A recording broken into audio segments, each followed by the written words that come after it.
Hey guys, it's 2Pro or Adam, and welcome to my Ultimate XP Farming Guide for BO4 Zombies. For those of you who are really serious about ranking up as fast as possible, this right here is the perfect video for you. So today I'll be going over exactly how much XP you gain for playing with a certain amount of players, playing on a certain difficulty, and killing a certain type of zombie, because all of these things are so important and have changed a ton since the release of BO4 Zombies. And of course, I'll be going over the best strategy when it comes to ranking up fast here in BO4 Zombies. For all of you who are really serious about ranking up fast here in BO4 Zombies, I highly recommend watching the video all the way through, just because there are a ton of super important tips throughout the entire video that will get you a ton more XP and make this strategy a lot more efficient. The last thing I want to mention is, if you guys find today's video helpful at all, please let me know by dropping a like on the video. That would mean so much. Besides that, let's go ahead and jump into today's video. The first thing I want to go over is the XP earn rates here in BO4 Zombies, because this is one thing that has changed a ton since the release of the game, and it has changed since my last ranking up fast video. Let's start things off by looking at the XP earn rate for Classic and Casual. So when you are playing solo, a melee kill gives you 63 XP, headshot is 47, body shot is 31, 2 players, a melee kill is 75, headshot is 56, body is 37, for 3 players, melee is 50, head is 60, body is 40, and then with 4 players in Casual or Classic, you have 95 for a knife kill, 71 for a headshot, and 47 for a body shot. So you can see how much more XP you're getting when you're playing with 4 players versus when you're playing with 1 player. So now we're getting more XP in Hardcore than we were before, because before, the XP earn rates were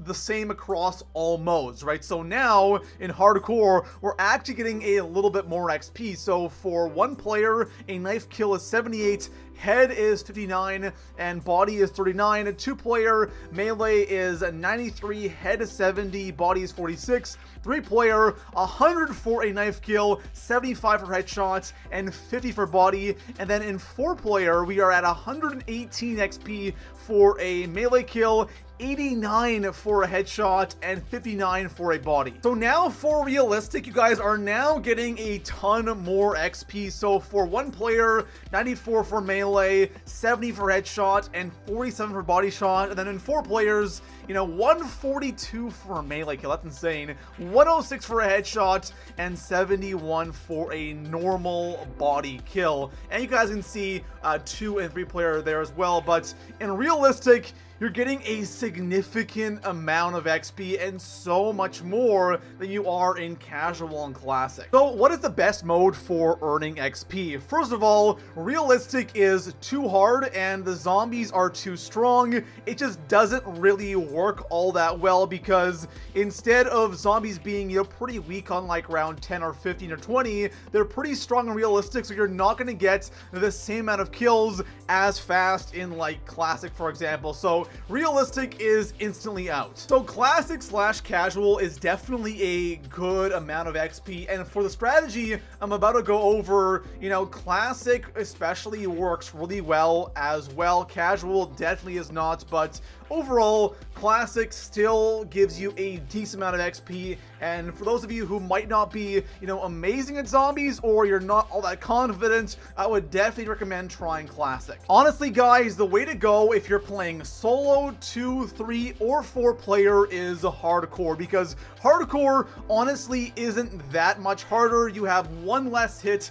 which really is not a big deal, but the extra XP you're getting is definitely worth it. And for this strategy, what we're going for is we are going for 4 player Hardcore, and it's just that perfect sweet spot. The zombies aren't too strong, but the amount of XP you're getting per hour is absolutely insane when playing Hardcore 4 player. Now that we know that Hardcore 4 player is the way to go, it's time to go over the strategy itself. And I promise you guys, no other strategy even comes close to how effective this strat is right here. And I'm looking at about 400 to 500,000 XP per hour, sometimes even more. It is absolutely insane. Now, I have gone over the strategy before on the channel, but now I've had a lot more time to perfect the strategy. I know how to set up perfectly and how to get the most amount of XP per hour. Before we jump into the game, we have to know what our setup looks like, and this is really important. So for the perks,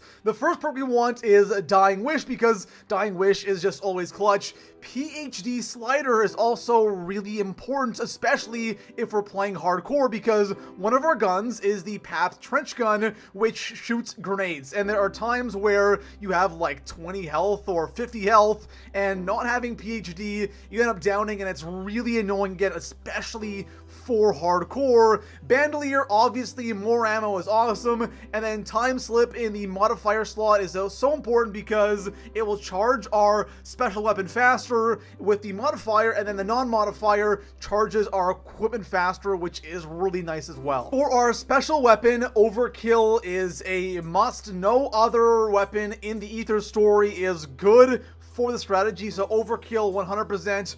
Wraithfire is also super important. If you don't have it, don't worry. Put it on when you can, but Wraithfire is super clutch. Starting gun does not matter. And then for elixirs, there are honestly only 2 elixirs that really matter, and that is Temporal Gift and Arsenal Accelerator. The other 2 don't really matter all that much. If you guys have any of the non-common elixirs and you want to use them, the 3 I recommend. The first one is Immolation. It just helps us get that Winter's Howl a lot faster. Extra Credit, which just gives you points, and again, points is great for setting up. And then of course, the last one is Alchem, and Alchem is super clutch, especially in those higher rounds. In hardcore, probably like towards 40-ish or 40, 41, ammo becomes an issue, and having Alchem is amazing because you can spam non-stop for a minute, and of course, your ammo will be filled up at the end of the Alchem. So those are probably the 3 best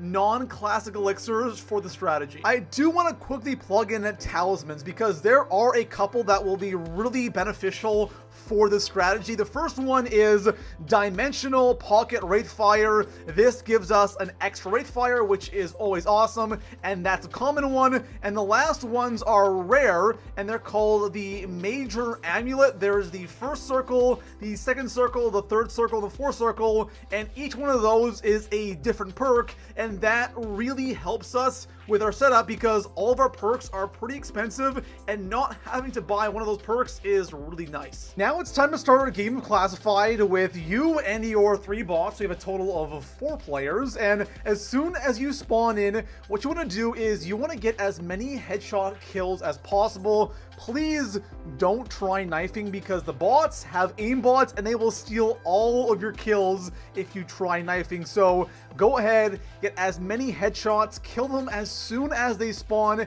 and don't open any doors because the bots will go ahead and open up all the doors for you on the top floor. So one thing you want to keep in mind as you're playing is you need to craft the shield and the teleporter amplifier, but there's really no rush on this. I usually craft the teleporter amplifier just when I have to pap, and then the shield a little bit before that. It's just nice having it just in case. But the next thing that we have to do is we need to move the box as soon as possible. The 2 guns that we need for this strategy, the first one is a must, which is the Winter's Howl. The second one we want is the Trench Gun, and this is the wall gun where we'll be camping at, near the elevator right beside this wall gun. So that's why we don't have those 2 guns. In case you're out on the Howl, you can always buy wall ammo for the Trench Gun, which is pretty much like a grenade launcher when pack-a-punched. And the reason why we want the box move is because once we move the box the first time, we start getting fire sale drops. And believe me guys,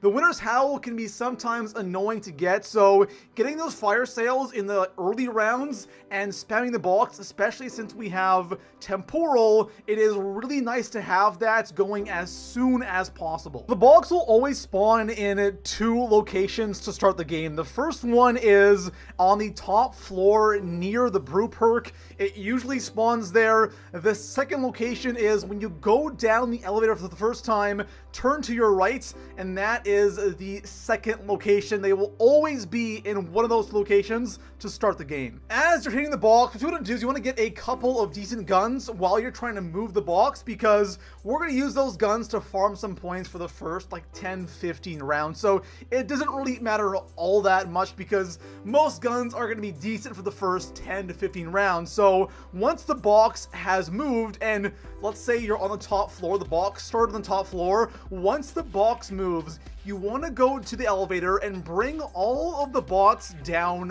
with you and leave the elevator, let them all run out to the second floor, and then go back up. If the box starts on the middle floor, just do the same thing, bring all the bots down with you, hit the box until it moves, and when you have your guns, then go back up. The reason why we do this is because the bots can go ahead and open up all the doors on the middle floor while you go upstairs where the majority of the zombies will spawn, and that means you'll get a ton of points. At this point, when you're on the top floor, all you want to do is get as many points as you can, watch out for fire sales, and hit the box as much as possible. Your only goal right now is to get the winner's howl. Do not worry about the trench gun because you can buy that off the wall whenever you want. So right now we want the winner's howl. Now by around round 10 or 12ish, if you do not have the howl, then you can leave the top floor. You'll have a ton of points anyways at that point, and go and follow the box until you get the howl. And I would say if you don't get the howl by round 20, I would go ahead and just restart. So once you get the winner's howl, the next thing you should do is make sure you have all of your buildables done, and then you want to go ahead and start buying all of your perks. And the best thing is, once you have the howl, you're set. It will keep you safe, and it's super easy to get set up at this point. So once you have all your perks done, go ahead and start pack punching. All right, so you want to pap your winner's howl first, and then grab the trench gun off the wall and pap that all the way. One big thing though, don't try to pap your trench gun from like non-pap to fully papped in one trip. It usually does not go well, especially mid-round, and you should be around 20ish. And if you down there, it's kind of annoying. You might lose your gun and waste a bunch of time. So once you have the winner's howl papped, the trench gun fully papped, you have all 4 of your perks, you have a shield on your back, you can go ahead and head to the middle floor and camp in the elevator, again, right beside that trench gun wall by, and make sure you are standing inside the elevator, because once you leave the elevator, the bots will think you're leaving as well. So if you're standing in there, the bots will stand in there, they'll cover the window behind you, and all you have to do is kill all of the zombies in front of you. One important thing to do at this point, if you haven't already, is go into the settings and turn on cartoon mode, because you do not want your game to crash after grinding out a bunch of rounds, because you're gonna have a ton of zombies, crawlers, dogs thrown at you, and there is a chance your game could crash. So I highly recommend turning on cartoon mode as soon as you start the strategy. One other thing that's really important and worth mentioning is on round 25, you start getting a massive amount of Nova crawlers spawning in along with the dogs and zombies. Like heck, half the kills you're getting past round 25 is from the Nova crawlers. And one really amazing thing is crawlers give you a ton of XP. So for a melee kill on 4-player hardcore, you get 177 XP. For a headshot, you get 148. For a normal kill, you get 118 XP. And the exact same totals are for dogs as well. But that right there is a significant amount of XP. It's pretty much double the XP you get for killing a normal zombie. So since Nova crawlers are going to give us a ton more XP, we have to be careful and cautious on how we actually kill these guys, because if we kill them incorrectly, they will actually explode, releasing that Nova 6 gas and killing other Nova crawlers and zombies around them, and then we won't get the XP for those kills and only that one Nova crawler. If you kill the Nova Crawlers with the Winter's Howl or the upgraded Trench Gun, the gas won't release when you kill them, and same thing with Wraithfire. The only thing we have to make sure we do when we actually start using our Death Machine or Overkill, make sure you're using the grenade launcher and not the normal bullets, because the normal bullets will release that green smoke, and therefore we won't get as many Nova Crawler kills and we won't get as much XP. Another super important tip is when you start the strategy, which should be between like 20, 25, or maybe earlier if you're lucky, do not use your Death Machine or your Overkill special weapon, because the more you use it, the longer it takes to recharge, and you should not use this until round 30. You'll have no problem getting kills with your Trench Gun and your Winter's Howl up until then. The reason this is so important is because the majority of our kills will come between rounds 30 and 40, and if we do not use our Death Machine until then, it will recharge super fast, and we can spam it a ton more between rounds 30 and 40, and we'll get a ton more kills, and again, a ton more XP. And the last tip I have for you guys when doing this strategy is if you ever get overrun, or you have to buy Trench Gun ammo off the wall, and zombies are pouring into the elevator, don't be afraid to buy the elevator, go down. That will force the zombies to respawn, and they can go back up right away, buy your ammo, or just get a quick breather, and then you'll have the zombies respawn and come at you again. So if you end up playing hardcore, your goal should be round 40 for every single game. If you're playing classic,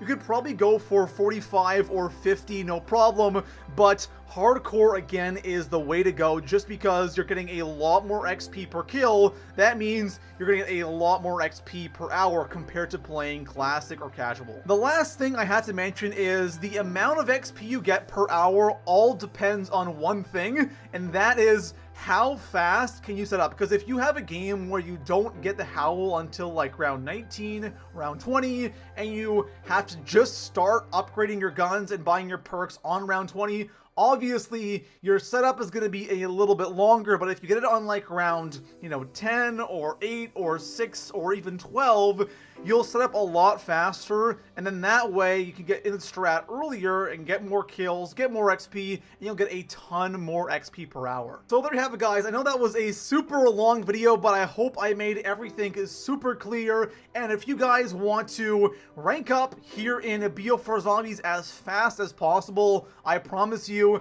this strategy right here is hands down the best, at least for right now. Maybe the DLC maps will have better and more efficient strategies, but for right now, this classified strategy with the 4 bots on hardcore is the best. Besides that, guys, enjoy the video, drop a like, subscribe for a ton of BO4 Zombies content, and I'll see you guys in the next one. Peace out.